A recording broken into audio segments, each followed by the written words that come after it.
अस्सलाम वालेकुम नाज़रीन, ख़ास बात न्यूज़ के साथ मैं हूं आपका होस्ट नईम शाह शिराज़ी।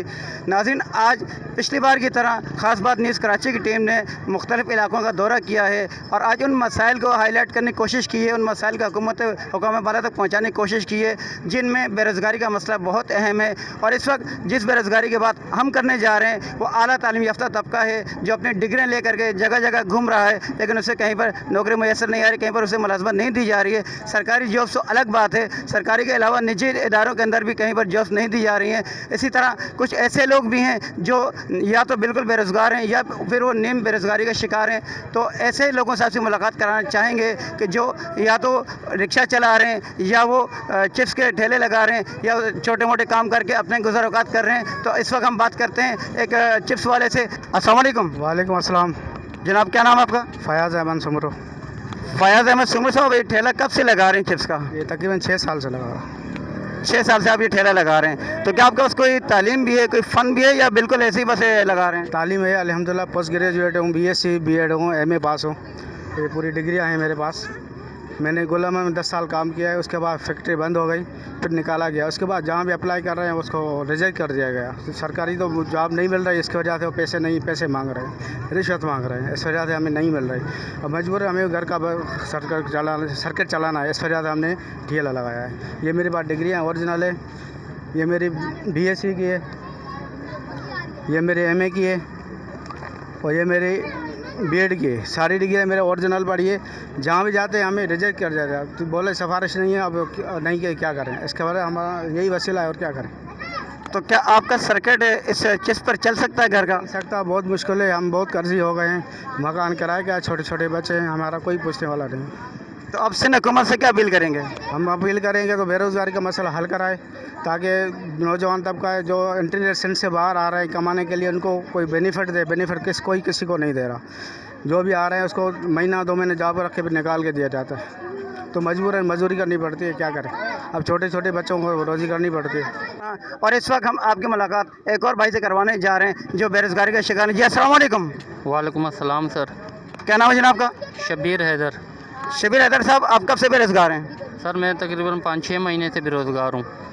आप क्या काम जानते हैं और इससे पहले आपने क्या क्या काम किया हुआ है? सर इससे पहले मैंने गनी गिलास में 15 साल जॉब की है और इसके अलावा हुनर मेरे पास कोई नहीं है। तालीम मेरी मैट्रिक है। तो गनी गिलास वालों ने कोरोना की वजह से हमारा एक डिपार्ट बंद हुआ तो 250-300 वर्कर वहाँ से निकाल दिए, जिनमें मुझे भी निकाला। तो आज 5-6 महीने हो गए, आज मैं बेरोज़गार हूँ। जहाँ भी नौकरी के लिए जाता हूँ वो कहते हैं आपकी उम्र ज़्यादा है, आपको हम नहीं रख रहे। तो जहाँ भी जाता हूँ वो वापस भेज देते हैं। हुनर मुझे कोई नहीं आता है सर। तो मैं बहुत परेशान हूँ सर। मेरे छोटे छोटे बच्चे हैं, 4 बच्चे हैं मेरे, तो मैं बहुत परेशान हूँ। तो आपसे हुकूमत से क्या अपील करना चाहेंगे? सर मैं ये अपील करना चाहता हूँ कि महंगाई बहुत ज़्यादा है, जिसकी वजह से चीनी आटे की कीमतें आसमानों से बातें कर रही हैं। तो मैं सिंध हुकूमत से ये अपील करना चाहता हूँ कि महंगाई को थोड़ा कम किया जाए, क्योंकि और रोज़गार फराहम किया जाए। जी, और रोज़गार भी फराहम किया जाए। आजकल बेरोज़गारी सर इतनी हो गई है कि जहाँ भी जाते हैं वो कहते हैं जगह ही नहीं है। तो सर मैं सिंध हुकूमत से ये अपील करना चाहता हूँ कि रोज़गार भी फराहम किया जाए और महंगाई को भी कम किया जाए। जी बहुत शुक्रिया। नाज़रीन, अब आपकी मुलाकात एक और भाई से करवाने जा रहे हैं जो आला तालीम याफ्ता होने के बावजूद और माजूर होने के बावजूद भी बेरोज़गारी का शिकार है। जी अस्सलाम वालेकुम। वालेकुम सलाम सर। क्या नाम है जनाब का? हमारा रब नवाज़। रबनवाज साहब, आप कितनी तालीम है आपकी और आप क्या करते हैं, क्या आपके एक्टिविटीज़ हैं? मैंने सर BA किया हुआ है, उसके अलावा 5-6 महीने हो गए बेरोज़गार हूँ, घर पे बैठा हूँ। कोरोना की वजह से सूरती में काम करता था, उन्होंने निकाल दिया था। अभी जहाँ भी जाता हूँ काम के जो दिलासे मिले, काम है ही नहीं, इसलिए सर 6 महीने से बेरोज़गार बैठा हूँ। तो आप क्या वाकई में माजूर हैं? जिस तरह में बताया गया कि भाई माजूर हैं, वाकई माजूर हैं? जी, मेरे पास सरकारी सनद के तौर पे माजूरी का सर्टिफिकेट भी है। डिसेबिलिटी का सर्टिफिकेट है आपके पास? बिल्कुल है। ठीक। सर आपकी तालीम कितनी है? मैंने BA किया हुआ है। BA किया हुआ, तो BA की आपके पास डिग्रीज हैं? बिल्कुल डिग्री मेरे पास है, सबूत पड़ी हुई है, हर चीज़ मेरे पास हाजिर है सर। ये देखो। तो आप क्या समझते हैं कि आपको जॉब मिल नहीं रही है या डिसेबिलिटी की वजह से जॉब नहीं मिल रही है? जॉब का मसला नहीं है, ये मैं 2010 से जो है ना सिंध असेंबली के चक्कर काट रहा हूँ। शेला रज़ा के मेरे पास साइन सिग्नेचर किए हुए हैं, अमीर नवाब के, पीर मज़ारुल्लाह के, जरदारी के दौर से अभी तक जो है ना मेरे को कुछ भी नहीं मिला है। और जो है ना मैं शादीशुदा आदमी हूँ, ये किराए का मकान है, गैस बिजली के बिल है, मैं अपना घर कहाँ से चलाऊँगा। ऊपर से क्या है ना, मेरा एक भाई फालिज वाला है नौजवान, वो भी BSc पास है, उसकी दवाई तकरीबन 12,000 महीने की होती है। 8171 वालों को मैसेज किया है कि हमें 12,000 रुपये दे दो, माजूर लोग हैं। उन्होंने हमें रिप्लाई दिया है कि आप इस चीज़ के हकदार नहीं हो। इस वजह से सर मैं बहुत परेशान हूँ, इतना परेशान हूँ, आपको पता है महंगाई आसमान से बातें कर रही है।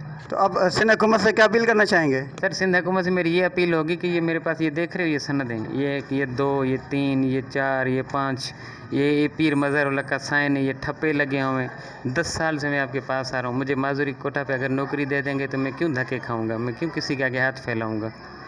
मेरी क्या मजबूरियात हालात होंगी। छोटा बेटा है मेरा सर, आपको पता है बचड़े वाला आदमी के कितने खर्चे होते हैं, कोई सुनने वाला ही नहीं है सर। जहाँ भी जाते हैं दिलासे होते हैं, हम वापस आ जाते हैं। सिंध हुकूमत की तरफ से मुझे कोई भी 1 रुपये की 10 साल से लेकर 2020 तक 10-11 साल हो गए हेल्प नहीं है सर। अब जो मेरे हालात हैं, आप यकीन मानो मैं रोना शुरू हो जाऊंगा, आप मेरे आंसू पहुँचते रहोगे। BA पास, अब पुराना BA पास, आप समझते हो कितना तालीम याफ्ता होगा। हम 10-11 साल से हमारा कोई पूछताछ करने वाला नहीं है। नाज़रीन, अब आपकी मुलाकात रबनाज के छोटे भाई से करवा रहे हैं जो कि फालिज के मरीज़ हैं। जी अस्सलाम वालेकुम। ये बात करें सर वालेकुम अस्सलाम सर। सर ये अपने भाई के बारे में बताइए ज़रा। सर ये मेरे भाई हैं, एजाज अहमद का नाम है, BSc पास हैं। इनको 2012 में फालिज हुआ था। ये देखो, ये इनका बाजू बेचारे का ये मरा हुआ, ये इनका आधा जिस्म ख़त्म है सर। इनकी तकरीबन 1 महीने की दवाई 12,000 रुपये की होती है।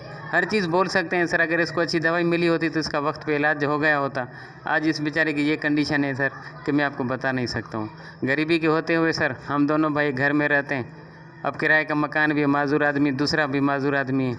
अभी इसका इलाज, मुआवजा, मेरा अपना खर्चा और सारे ज़माने के अखराजात आप खुद समझते हो सर कि हम गरीबों के साथ क्या हालात हो सकते हैं सर। अब तो क्या आपने इसका इलाज प्राइवेट करवाया था? बिल्कुल प्राइवेट करवाया सर। मेरे पास इसके सारे सबूत, और डॉक्टर साहब यहाँ पे रहते हैं जो DXN की दवाई ये खाता है, और DXN की दवाई आपको पता है कितनी महंगी होती है सर। BSc पास है, माजूरी कोटा सर लगी हुई भी है। अगर माजूरी कोटा भी अगर इसको कुछ मिल जाएगा ना सर, और इस दवाई भी खाता रहेगा तो ये 6 महीने में मेरा भाई उठ सकता है। तो आपको जो अब एहसास प्रोग्राम के तहत 12,000 रुपये की बात चली, इसमें से आपको कुछ मिला है? सर हमने मैसेज किए हैं, मैंने लिखा है सर, इन्होंने लिखा है, इसका भी माजूरी का सर्टिफिकेट है हुकूमत की तरफ से, शनाख्ती कार्ड पे माजूर लिखा है। हमने लिखा है, उन्होंने बोला है कि आप दोनों जो है एहसास प्रोग्राम के हकदार नहीं हो। माजूर होने के बावजूद आप दोनों इस एहसास प्रोग्राम के हकदार नहीं हैं? नहीं है सर, नहीं, हम नहीं है सर। हमने 2-3 क्या 25-25 मैसेज किए, हमारे मोबाइलों में लिखा हुआ है कि आप इस चीज़ के हकदार नहीं, हम आपकी मदद नहीं कर सकते। सॉरी सर, इतने टाइम के साथ। जी ठीक है, बहुत शुक्रिया। Thank you sir. आपने आवाम की आवाज़ को सुना। इस आवाम की आवाज़ में हमने आज के इस प्रोग्राम के अंदर आवाम के मसाइल को हुकूमत बाला तक पहुंचाने की कोशिश की है, और ये वाज़ेह किया है कि डिसेबिलिटीज़ वो माजूर बंदे जो डिसेबल हैं उनको एहसास प्रोग्राम में भी शामिल नहीं किया गया, बल्कि ये कहा गया है, बार बार उनको ये मैसेज आया कि आप इसके अहल नहीं हैं। हालांकि वो किराए के मकान में भी रहते हैं, उसके बावजूद वो डिसेबल भी हैं, बीमार भी हैं, माजूर भी हैं, उन्हें किसी किस्म की फैसिलिटीज़ प्रोवाइड नहीं की गई है। दूसरी जानिब आप देखें तो ये लोग पढ़े लिखे लोग हैं, आला तालीम याफ्ता तबका है, पाकिस्तान का असासा है, उसके बावजूद भी ये हुकूमत ने इनके साथ कोई कोऑपरेट नहीं किया है। सिर्फ हुकूमत की ही मसला हुकूमत का ही नहीं है, बल्कि निजी इदारों का भी है कि जहाँ पर इनको अगर रखा जाता है, कहीं पर अगर अपनी सीरीज़ पेश करते हैं तो उन्हें वहाँ पर रिजेक्ट कर दिया जाता है। जैसे आपने मोहम्मद फैयाज साहब की गुफ्तगू को सुना, उन्होंने भी इसी बात को कहा है कि मैं 10 साल से काम कर रहा हूँ, लेकिन जहाँ पर मैं अगर काम करता हूँ, जहाँ पर CV रखता हूँ तो वहाँ रिजेक्ट कर दी जाती है। कैमरामैन गुलाम यामीन के साथ नईम शराजी, ख़ास बात न्यूज़, कराची।